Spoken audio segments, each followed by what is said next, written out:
Welcome back to another Chronic Hobbies video. We're continuing with the Eldrum Red Tide. Let's go.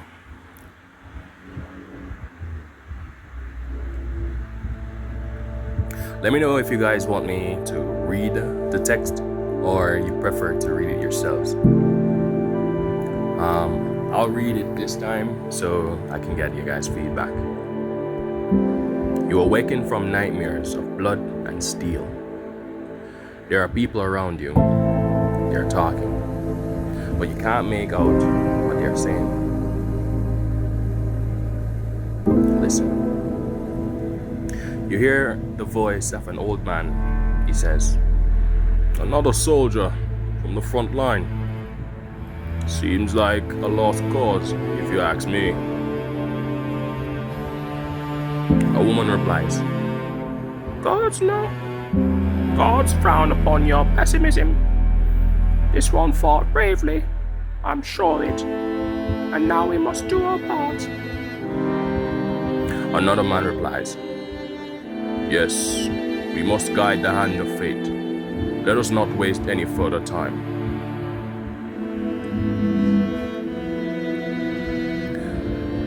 Three hooded faces are looking down at you.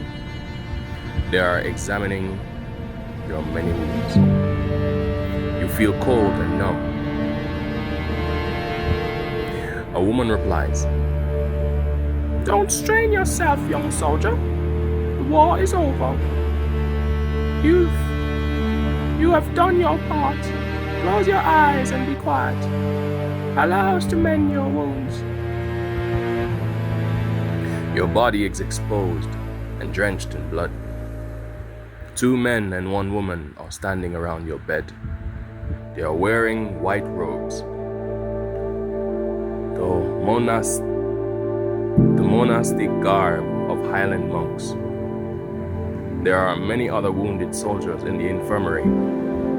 You recognize some of them. You are unable to move. The pain is too much to bear. Your eyes grow weary.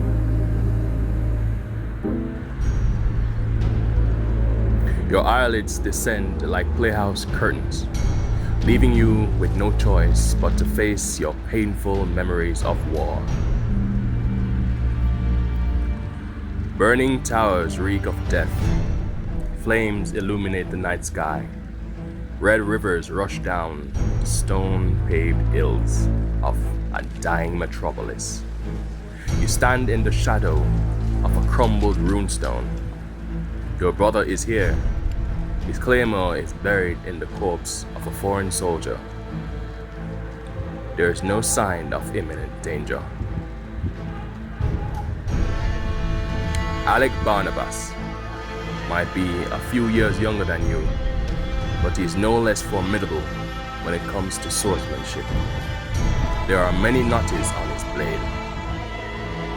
His chainmail armor is drenched in sweat and blackened by soot. At this moment in time, he seems both impatient and exhausted. He gives you a worried look. "Something might have happened to our sister. She was supposed to be here an hour ago. We should go find her." "Orders be damned. I may be a soldier, but she is family. Family comes first. Always. Don't you agree?" Your brother calms down, nodding in approval. "She means the world to me. You know that." He takes a deep breath. "A few hours remain before dawn. We can still find our sister and bring her to safety." Let's check out our inventory. So we got a bronze claymore.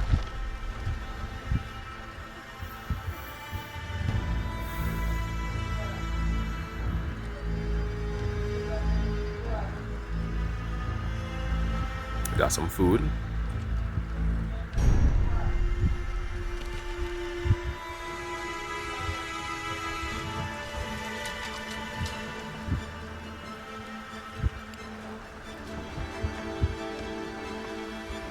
Alright, so our mission right now is called Infernal Odyssey.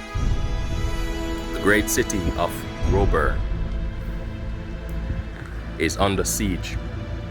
Foreign invaders have torched the Western District. This is your home. You are a soldier, just like your brother. He wants to find your older sister who has gone missing in the burning city. Time is running out. Search for your sister. Miriam Barnabas was supposed to meet your brother on Main Street, but she never showed up. There is good reason to fear the worst. Report for duty at the militia fortress. All soldiers must report for duty at Cornerstone Keep before dawn. The order was given by General Zeno. The great fortress can be accessed from the northern docks.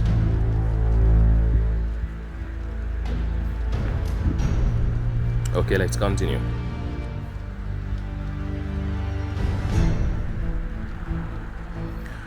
I spoke to Miriam back at the house. She wanted to escape from the city. I told her that there was no way out. This was early in the evening, before the enemy had breached the city gates. Miriam said she knew a way out. She told me to wait here by midnight. He ponders your question for a moment. Her plan was to seek refuge at the Fenrisian monastery, but she had to take care of some unfinished business before she could leave the city behind. Yes, I did ask her about that. She had to gather some books and scrolls, things of that nature. But there was something odd about her answer, as if she was hiding something. Back at home, at the riverfront, or perhaps the ocean shrine.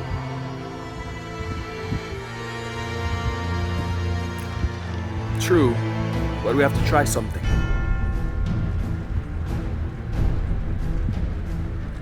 Crossing his arms, Alec replies, I'm sick of waiting, but I'll trust your judgment. 1 hour, no more. Things are strangely quiet in the heart of the nocturnal war zone. A few blocks down the hill, a burning tower collapses on the street. A cloud of dust expands around the fiery wreckage.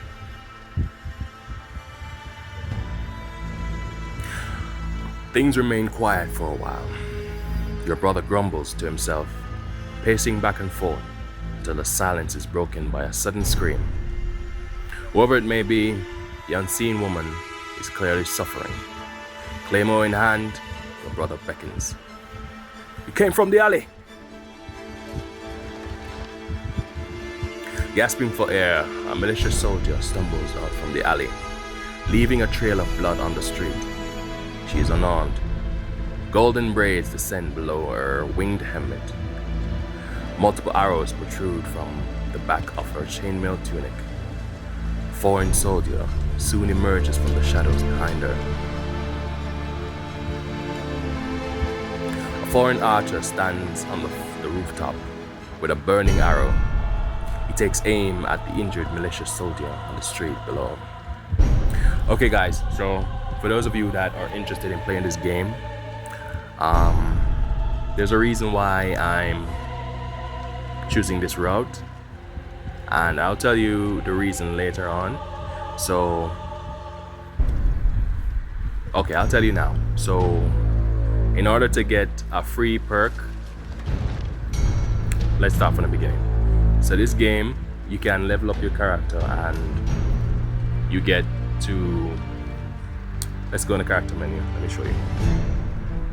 So when the game begins, you get 6 strength and all your other stats are at 1. You can get 1 increase in a stat by leveling up. So for what I want to do with this playthrough, I want to increase my agility to to a 9 and my strength to a 6. So what happens after the end of the first chapter, you'll lose 5 strength, so everything will balance out. So you'll only have 1 point in each characteristic. So one of the ways to increase your levels quickly is to fight more enemies, or you can solve puzzles, and for each puzzle you solve, or for each mystery, or each new knowledge you gain, you get a certain amount of experience points. Now I've only managed to get to level 15 by the end of the game, so it's very difficult to level up, and you have to work really hard to get that done. So I'm gonna rescue this soldier, and the reason I'm gonna do that is because there is a scene in the future where you get to get a free strength point, agility point, or perception point. So I want that free point, so I'm gonna rescue this soldier.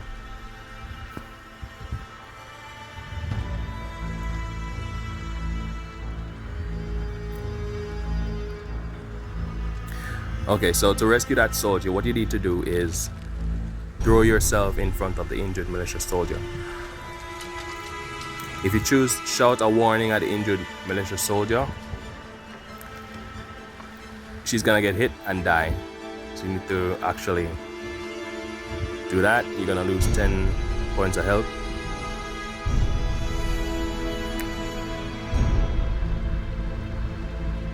Gotta move her out of this harm's way.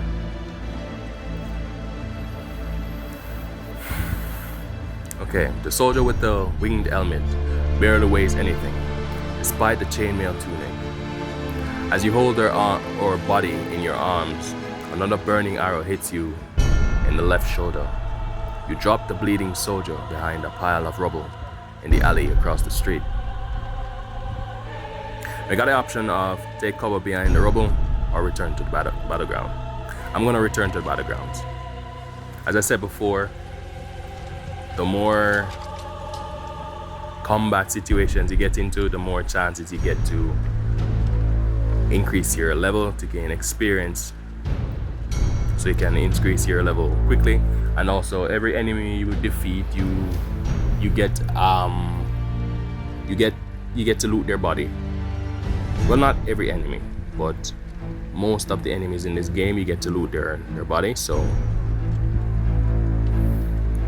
for these foreign soldiers, I'll show you what you get when you defeat these guys. Alright, so I'm not gonna take cover because that's a wasted opportunity. Let's return to the battleground. See, we lost 49 health there, and we're basically, we only have 1 health point left. I can assist my brother now, but I'm not gonna do that. I'm gonna head across the building. Oh crap, I thought I was dead there. Alright, so the arrow in your leg impedes your movement, allowing the archer to anticipate your approach and launch a burning arrow in your direction. The projectile hits you in the stomach. Persevere. You enter the ruinous building. A chain rattles in the dark. Clad in black leather armor from head to toe, a foreign soldier approaches. The spiked ball of iron flail spins beside him. So what I'm gonna do is I'm gonna use some dried meat to recover some health, so I don't actually die from the combat situation. I'm gonna fight him. He misses, thankfully. Okay, so hopefully I can get him with 4 action points. Okay, so these 3 blue dots here indicate how many moves you have. If you look at the enemy, they have 1 diamond, so they only have 1 move per turn. So let's get it. This move cleave, you can actually hit more than one enemies with it.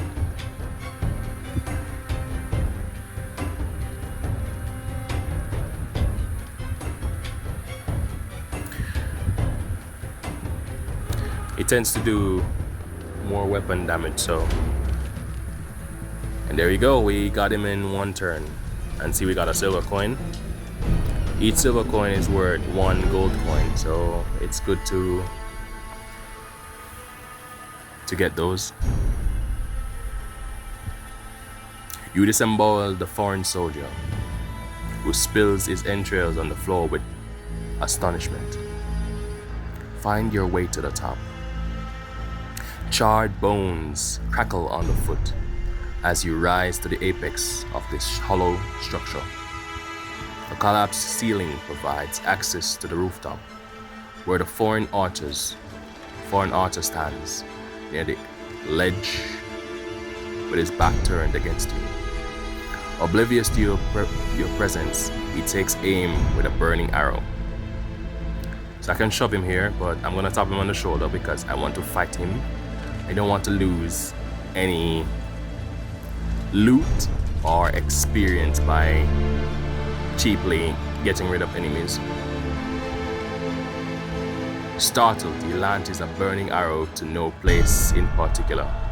It flies in a high arc over the building across the street.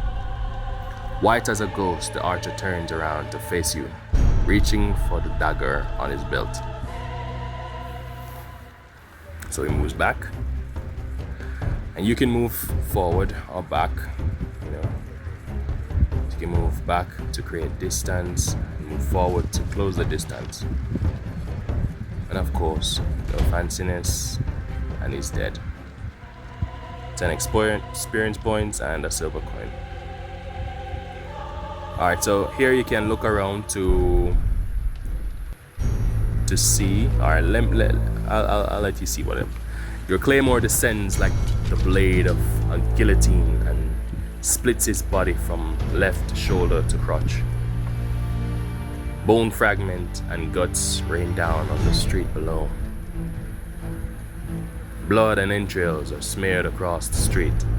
Your brother swings at the foreign soldier to no avail. Time and time again, the claymore is deflected by the tower shield. Shrouded in yellow smog, the burning city is like a funeral pyre.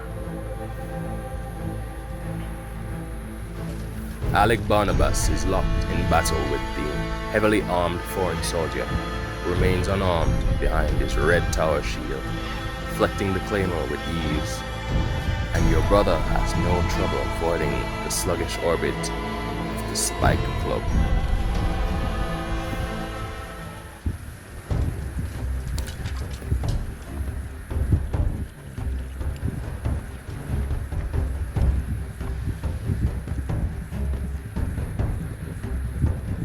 There we go. Ooh, nice. We got 20 experience points for that and a silver coin. Fearsome blade decapitates the armored giant. His headless corpse drops like a pile of bricks. Your brother grabs the tower shield and grins. Much obliged. The militia soldier is tucked away behind the rubble in the alley. Maybe she survived. Stranger things have happened. So I'm gonna examine the militia soldier. We can examine the mark of allegiance. Her pale arms are riddled with deep gashes. She has lost a staggering amount of blood. You notice the mark of allegiance on her arm, on her forearm, on her left forearm, sorry. The crossed sword and arrow. All soldiers on the Western Highlands bear the same mark. In her case, the runes HMHS are legible below the symbol. The first pair signifies her place of birth. The second pair signifies the military base where she receives her training. Burning towers shed light on dark clouds above the dying metropolis. So when you provide aid to injured soldiers, you lose bandages. So it's good to stock up on bandages. In the game, I think there are about 7 people you can save with bandages. I don't think you need to buy more than 5, but it's good to always have bandages to either use on yourself or to save citizens or soldiers. When you save a citizen, you get minimum 10 XP. And again, XP is good for leveling up and increasing your stat points. Your upper arm in bandages seems like it might have done the trick. Oh, you can increase your militia reputation by doing certain things that go along with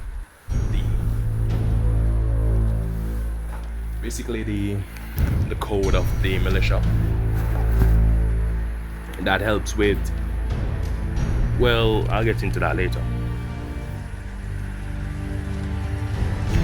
The young soldier opens her eyes and whispers, "What?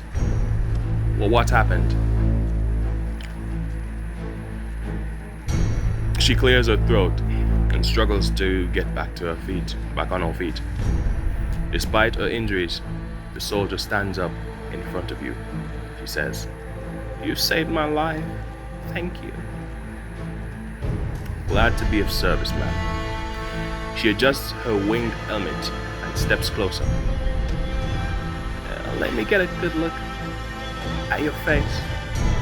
If we ever meet again, I'll make sure to give you a proper reward. Have you seen my sister? She listens as you describe your sister. Shaking her head, the soldier replies, "No, I haven't seen her. I haven't seen anyone like that. For what it's worth, I hope you find her." What are you gonna do now? She hesitates for a moment. I have to get going. Thanks for helping me. I won't forget it. The soldier hurries off and disappears into the night.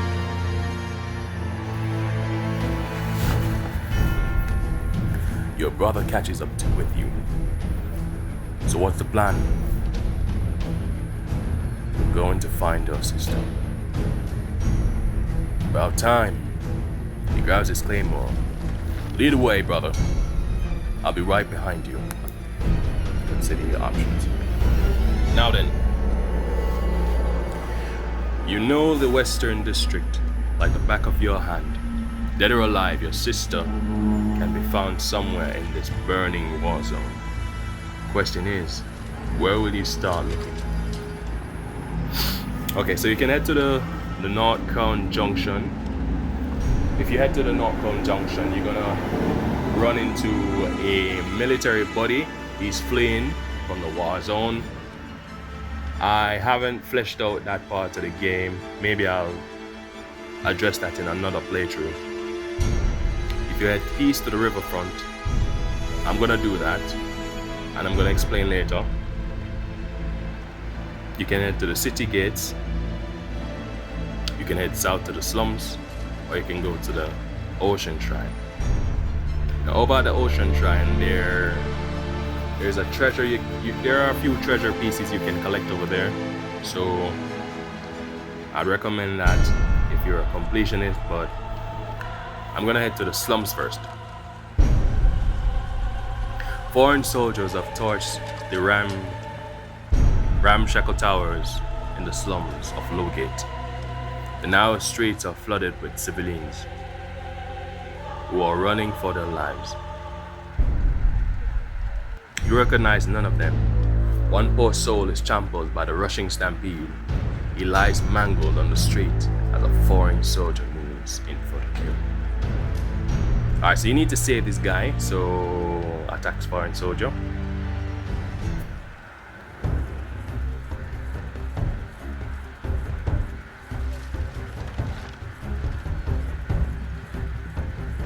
Alright. Got some experience and a coin. Let's see how much.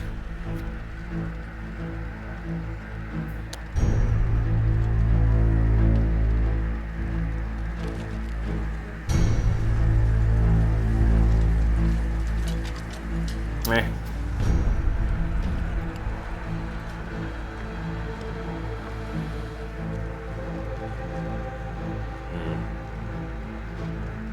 Blood splashes on the pavement as the soldier falls. Another one emerges from the cloud of black dust. Another one. The foreign soldiers clash with your brother.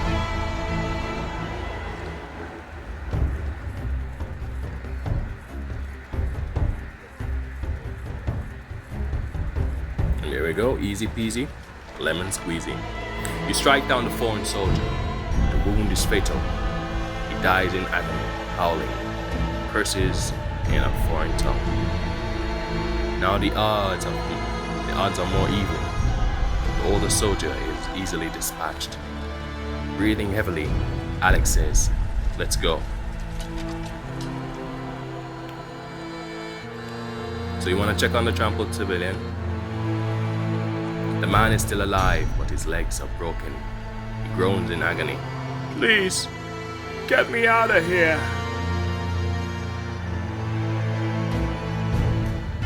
You pick up the injured man from the ground. As you hold him in your arms, he struggles to speak. "Listen, my wife is waiting for me. It's not far from here." You ascend a flight of stairs in a burning alley. Sweat trickles down your face. As Alec mutters behind your back, "This is a waste of time," the injured man moans. "That's it. We're almost there." Heading south, you carry him a few blocks until you encounter a middle-aged woman. Recognizing her husband, she runs towards you and shouts, "Nikita!" The woman assists you and immediately begins tending to her husband's broken legs.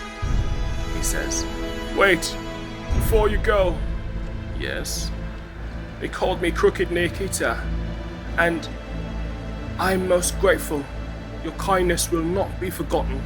Thank you, soldier, and farewell." Alex says, "Come on, there's more important things to worry about." Now, see, I wish we didn't have to delve deeper into the slums because this is a waste of time. And in this first part of the game, you're only allowed to make certain amount of moves. I'm a bit greedy, so I wished we could explore all the places in the first part, but that's just not possible to how the game is designed.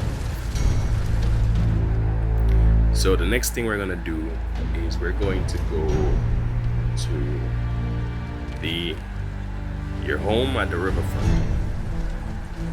And the reason we're gonna do that is, well, you're gonna see soon.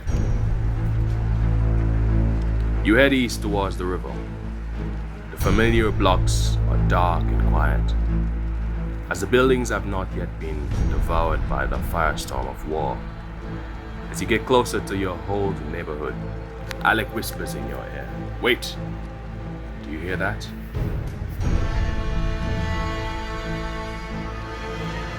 Fearful voices echo in the distance. You hear the rumbling noise of wagons. A crowd full of refugees are coming this way. There are children among them. Now, the militia treasures children, so it's good to always save children if you want to increase your militia reputation. There are archers on the rooftops. One by one, their burning arrows light up like lanterns in the dark as archers take aim at the caravan on the street below. A hail of burning arrows rain down from the rooftops. Panic erupts. Deafening cries of anguish can be heard as the caravan is decimated by the unseen archers. Now you want to look for the survivors. This part is important. Things are looking quite grim. Most people are fatally wounded. Woman and her child are hiding behind a wagon. Your brother shouts, "Come with us! Move!" You avoid the burning arrows that rain down from above. Breathing heavily, the woman is holding the child in her arms. As you keep moving towards the river, it becomes clear that you are out of harm's way, at least for now. The woman calms down and puts down her child. You realize that they are people from your neighborhood. Her name is Evelyn, and her boy is named Marcus. She says, Words cannot express our gratitude. I hope you understand that. "We're trying to find our sister. Have you seen her?" Evelyn replies. Miriam is gone. Visibly upset, she ponders your question. Last time I saw her was yesterday. Late in the evening, she was on her way home. "Wait here. We shall guide you to safety." She nods. Please come back soon. The city is falling. It's quiet on the riverfront. The tall and narrow residential buildings are still intact, but it seems that most civilians have abandoned their homes by now. Okay, so if you're ever decide to play this game, or actually put in the comments if you want me to read every single option on the game or just skip to the important parts. For now, I'm gonna skip I'm just gonna stick to the parts that are beneficial to how I want to play. Okay?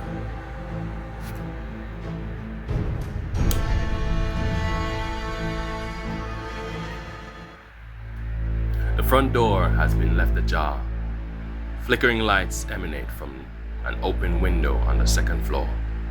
You catch a glimpse of movement inside.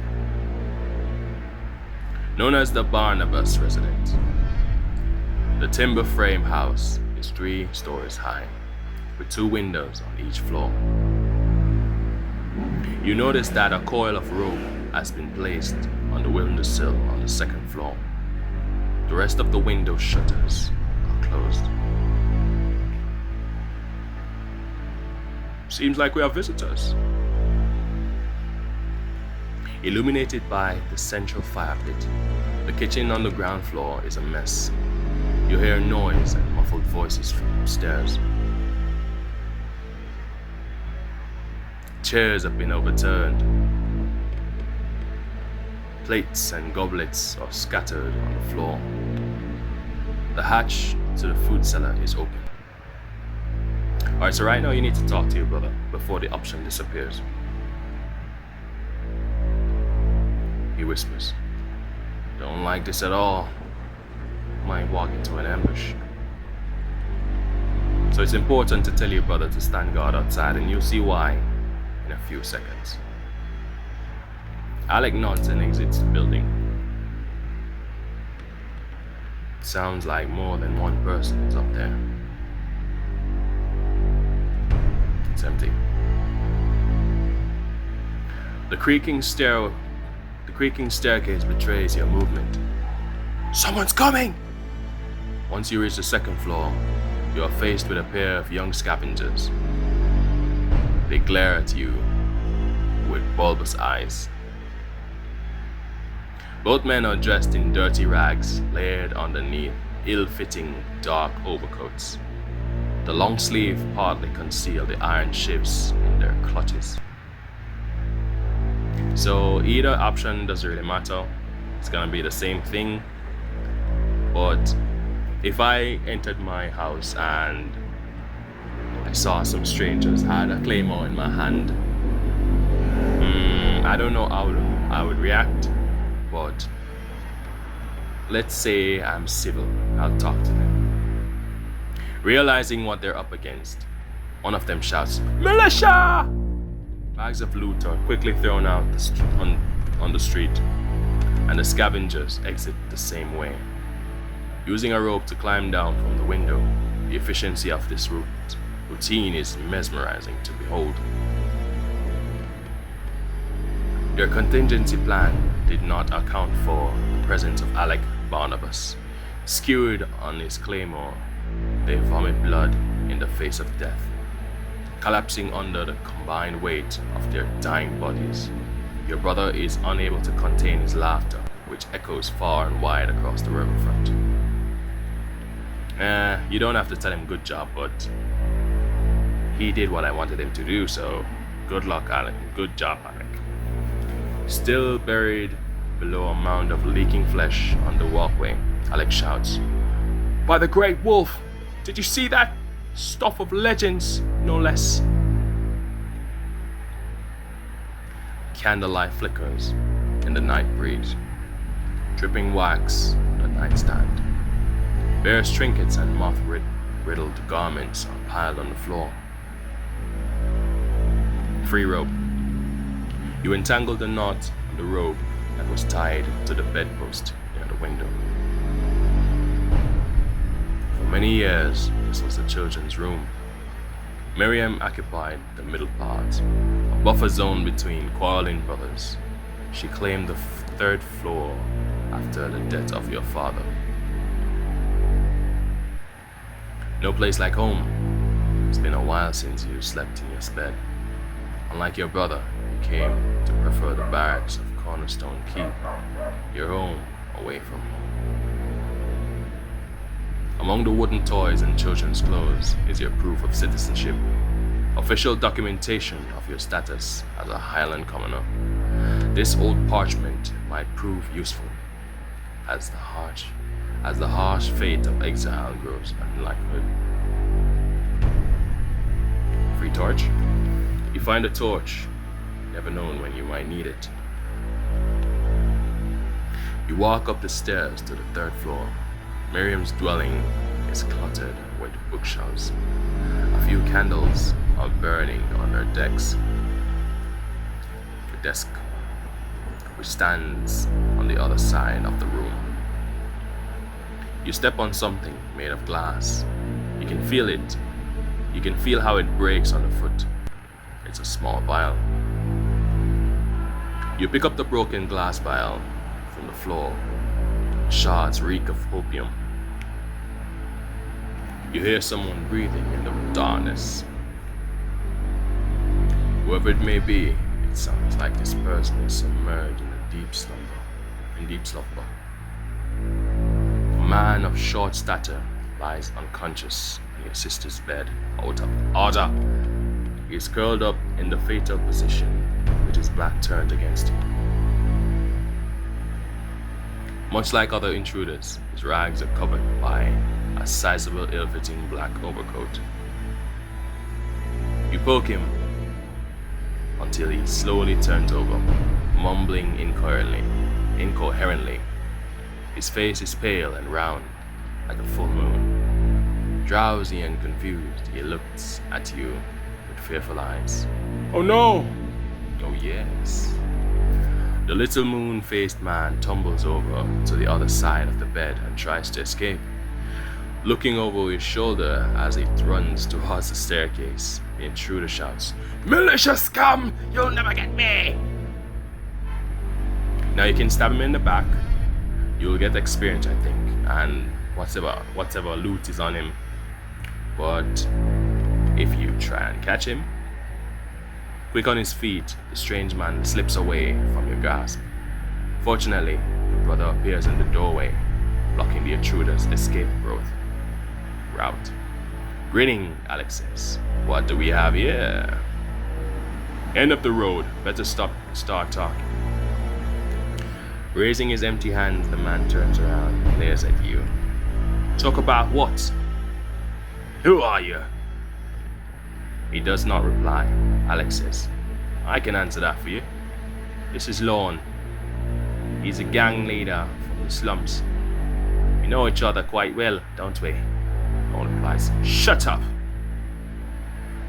What have you done with our sister?" Grimacing, the moon-faced man replies, I ain't done nothing to nobody. This is a home, you're trespassing. Lorne sticks out his tongue and smirks. Yeah, so? Give me a good reason to let you leave.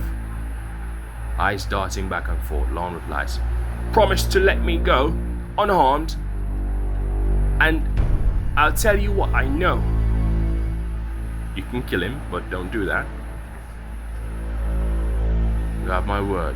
Let's hear it. Somebody was here before us. Left the door open. Made a mess up there. But they didn't take no food. That's what we came for. Nothing else. That's all you know? Frustrated, Lorne replies. We were looking for food.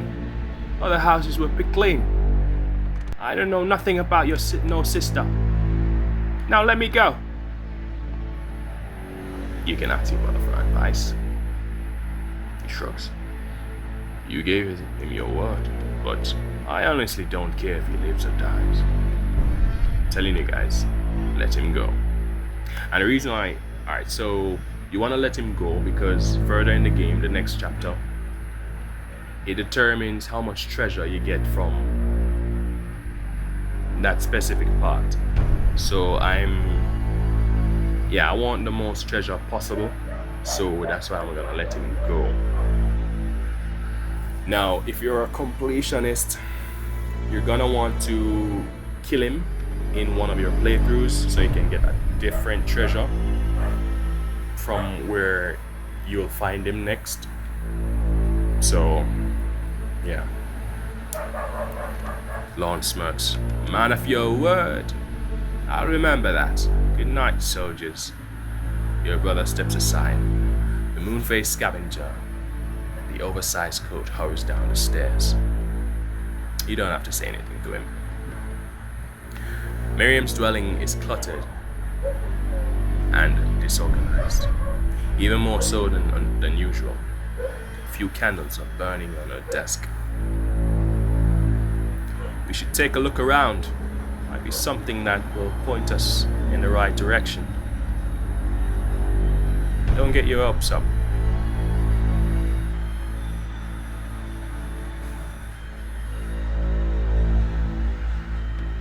You find a book under the pillow on your sister's bed.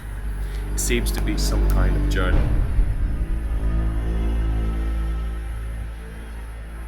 You take the journal that was hidden under the pillow on your sister's bed. Bad feeling about this. None of it feels right. So if you check your inventory, you'll see the rope and a torch in the key section. And over here in the book section, you have the journal of Miriam Barnabas. You can pause the video if you so wish to read this.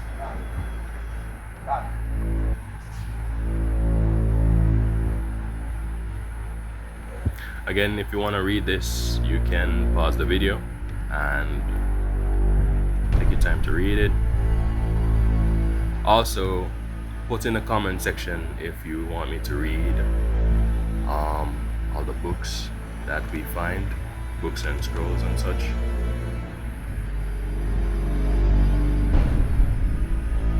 This is a long book, man.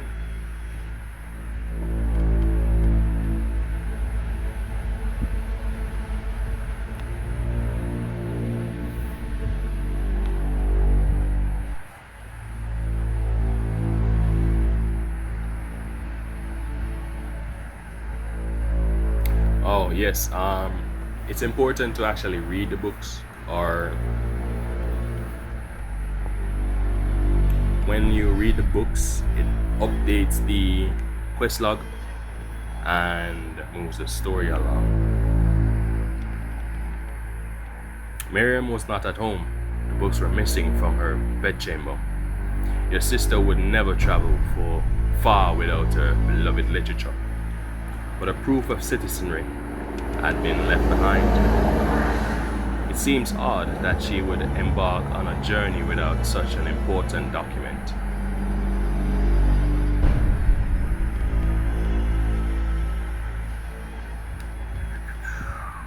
candlelight flickers in the night breeze. Dripping wax on the nightstand bears trinkets and moth-riddled garments are piled on the floor. Okay, so we're gonna go back to the refugees. We're gonna escort them to the front gate, to the city front gates.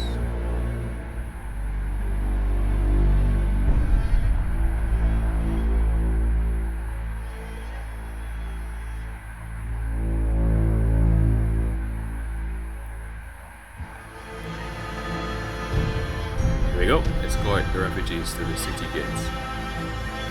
Evelyn and her son Marcus are waiting for you on the street corner nearby.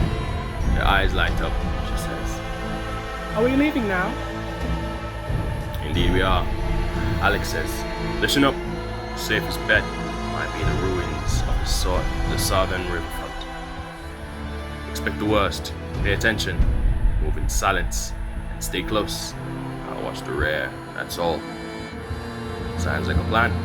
Follow me. So we just got some food from Alec.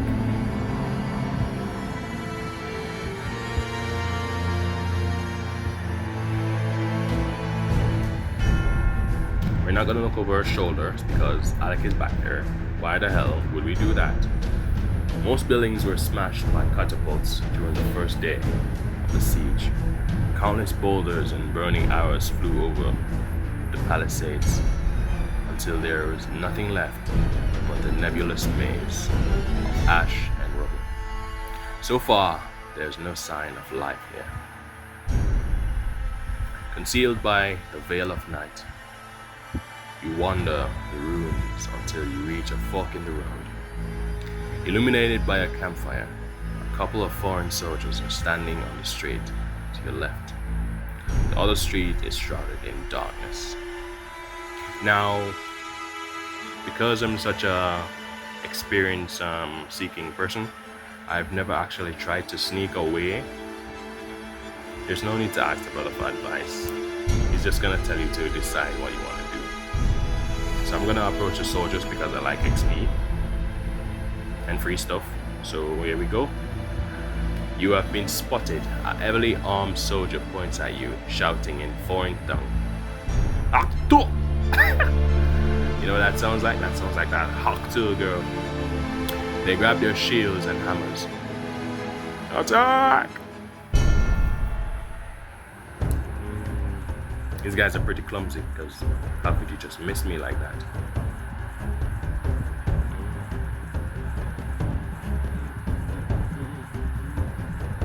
Nice. This is interesting.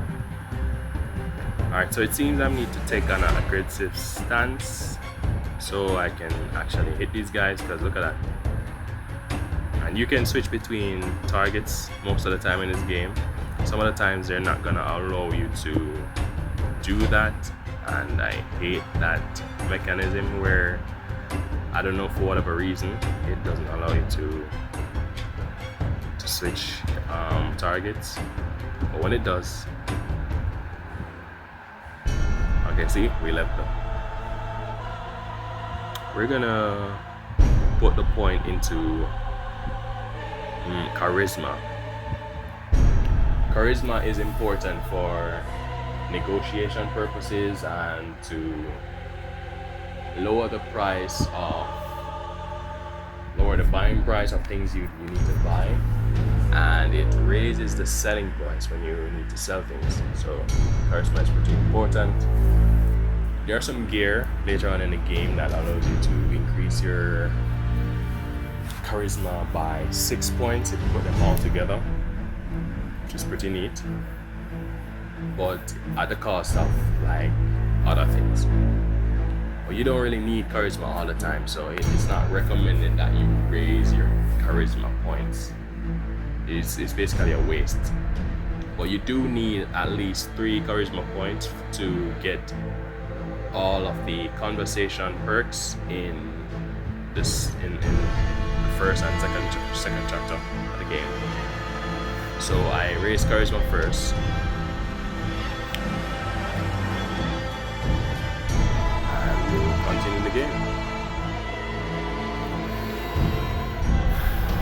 lose yourself in the heat of battle, acting on instinct, you swing your sword, blind rage, and somehow you prevail. 2 corpses lie mutilated in your shadow. Your brother exclaims, "By the great wolf! That was a sight to behold." Evelyn whispers, Pipe down! Others might come. She looks around with fear in her eyes. Let's hurry. Right, follow me. The 4 of you hurry onwards. The ruins remain lifeless and hollow. A sigh of relief can be heard from Evelyn once the city gates are within sight. As you reach your destination, Evelyn cries tears of joy and says, Your kindness and bravery knows no bound. She turns to the crowd of refugees and soldiers nearby and shouts, Blessed be Barnabas brothers. Blessed be the Barnabas brothers. For they saved our lives not once but twice. Some say exile is a fate worse than death. Her smile fades. Children of the city will suffer greatly. That is true. But I grew up on a farm which was inherited by my brothers. In other words, there's a place for us on the highlands. Praise be Fenris. If you see our sister out there, let her know that we are looking for her. She nods. Of course. Alec chimes in. And you are absolutely sure that you don't have any useful information? Evelyn replies. I have nothing more to offer but hope and prayers. We have to get going. Wait. In case you have forgotten, my family name is Whitefeather. Please come visit our farm if you ever need a place to stay. You'll find it if you head southwest from Riverside Outpost. Farewell, Barnabas brothers. Okay, see this part here? This is the part I'm talking about. If you don't get this message right here, then you'll never find the wife of the farm. The wife of the farm is an optional route in the next chapter. So you need to actually bring them to safety and she'll tell you about the wife of the farm. But if you don't bring them to the gate, then this will not be an option and you'll miss out on some cool weapons and some treasure. You can sell the weapons for more money, I guess. Let's go. A steady trickle of refugees vanish in the darkness of night beyond the broken gate, which is guarded by a ragtag squadron of militia soldiers. The battering ram lies discarded among the debris. Okay, so these guys do nothing. I will not stay here any longer. We'll go back to the main street. As you can see, we already been to the slums, the riverfront, and now the city gates. So these are 3 locations that we went to. So what's gonna happen is it's gonna transition to the next chapter.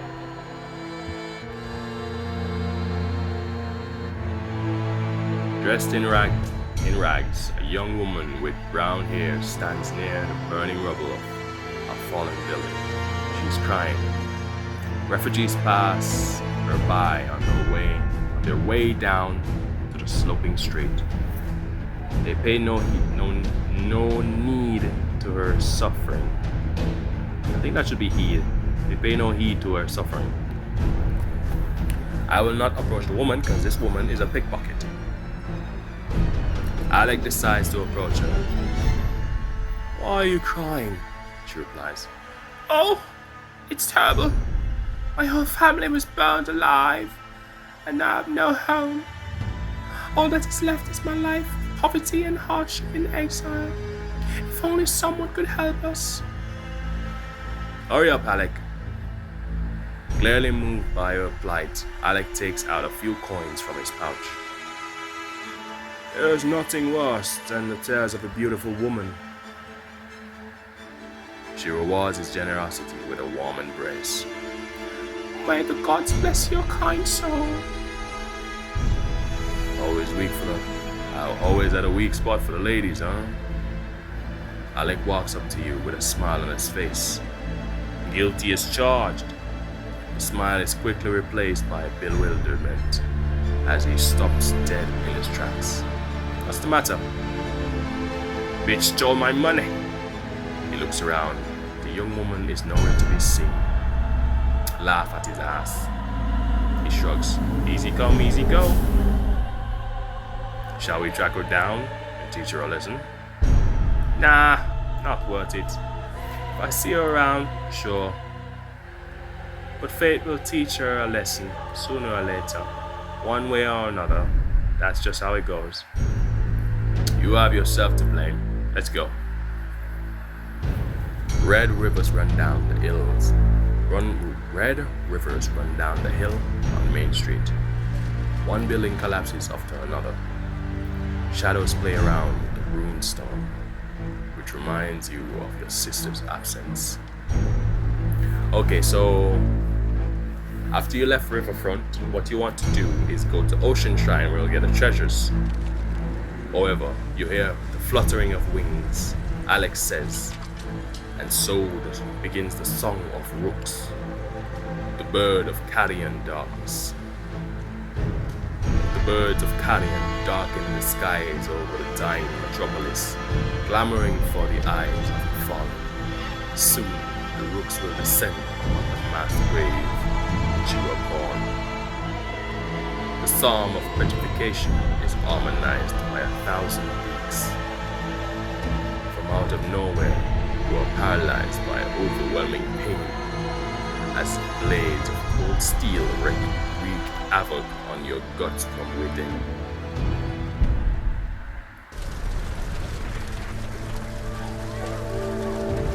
The light of dawn approaches.